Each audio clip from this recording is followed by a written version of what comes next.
ಕಂಪ್ಲೇಂಟಲ್ಲಿ ಕೊಟ್ಟಿರೋ ಪ್ರಕಾರ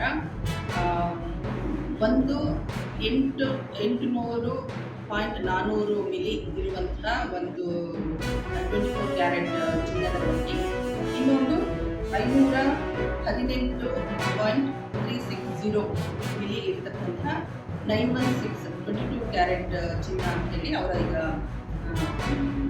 ದೂರಿನಲ್ಲಿ ಕೊಟ್ಟಿದ್ದಾರೆ. ಅದರ ಪ್ರಕಾರನೇ ಈಗ ನಾವು ದೂರನ್ನು ದಾಖಲಿಸಿಕೊಂಡು ಪ್ರಕರಣದ ತನಿಖೆಯನ್ನು ಕೈಗೊಂಡಿದ್ದೇವೆ. ಪ್ರೀ ಪ್ಲ್ಯಾನ್ ಇದೆ, ಅಂದರೆ ಅವರು ಎಲ್ಲಿ ಹೋಗ್ತಾರೆ, ಎಷ್ಟೊತ್ತಿಗೆ ಬರ್ತಾರೆ, ಮತ್ತು ಯಾವ ಸ್ಥಳದಲ್ಲಿ ಮಾಡಬೇಕು ಅನ್ನುವಂಥದ್ದೆಲ್ಲ ಪೂರ್ವ ನಿಯೋಜಿತವಾಗಿಯೇ ಮಾಡಿದ್ದಾರೆ. ಹಾಗಾಗಿನೇ ಸರಿಯಾಗಿ ದರೋಡೆಯನ್ನು ಮಾಡಿಕೊಂಡು ಅಲ್ಲಿಂದ ಅವರನ್ನು ಕರ್ಕೊಂಡು ಮುಂದೆ ಹೋಗಲಿಕ್ಕೆ ಅವರಿಗೆ ಸಾಧ್ಯ ಆಗಿದೆ.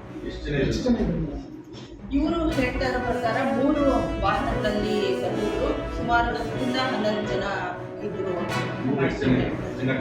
ಕಳ್ಕೊಂಡವರು ಇಬ್ರು, ಒಬ್ರು ವಿನು ಅಂತ ಯಾರು ದೂರುದಾರ ಇದ್ದಾರೆ ಅವರು, ಇನ್ನೊಬ್ಬ ಡ್ರೈವರು ಸಮೀರ್ ಅಂತ. ಎಲ್ಲಿಂದ ಪರ್ಚೇಸ್ ಮಾಡಬೇಕು?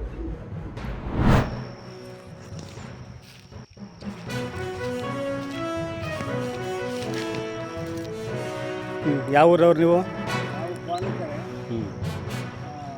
ಸೋಲಿಗರು. ನಾವು ನಮ್ಮ ಹೆಸರು ಮಾರಯ್ಯ ಅಂತ, ಕಾಳಮ್ಮ ಒಂದು ಕಲೆಕ್ರ. ಅದರಲ್ಲಿ ನೈಟ್ರೊಳಗೆ ಬಂದು ಬುಧವಾರ ನೈಟು ಆನೆ ಬಂದು ಫುಲ್ ಹಾಕಿದ್ರು. ರಾಮಪುರ ರೈಲು ನಾವೆಲ್ಲರೂ ಹೇಳೋದು ಯಾರು ಏನೂ ಕೇಳಿಲ್ಲ. ನಮಗಿಷ್ಟು ಸರಿಯಾದ ರೀತಿಯಲ್ಲಿ ಪರಿಹಾರ ಕೊಡಬೇಕು. ನಮಗೆ ಈ 20ರವರೆಗೆ ನಮಗೆ ಯಾವ ಸವಲತ್ತು ಸಿಕ್ಕುವುದಿಲ್ಲ, ಸರಿಯಾದ ರೀತಿಯಲ್ಲಿ ನಮಗೆ ಸವಲತ್ತು ಸಿಕ್ಕಲೇಬೇಕು. ಸಿಕ್ಕಿಲ್ಲ ಅಂತಂದರೆ ನಮ್ಮದು ಪಾಲ್ಗೊಳ್ಳಬೇಕು, ಎಲ್ಲ ಇದಕ್ಕೂ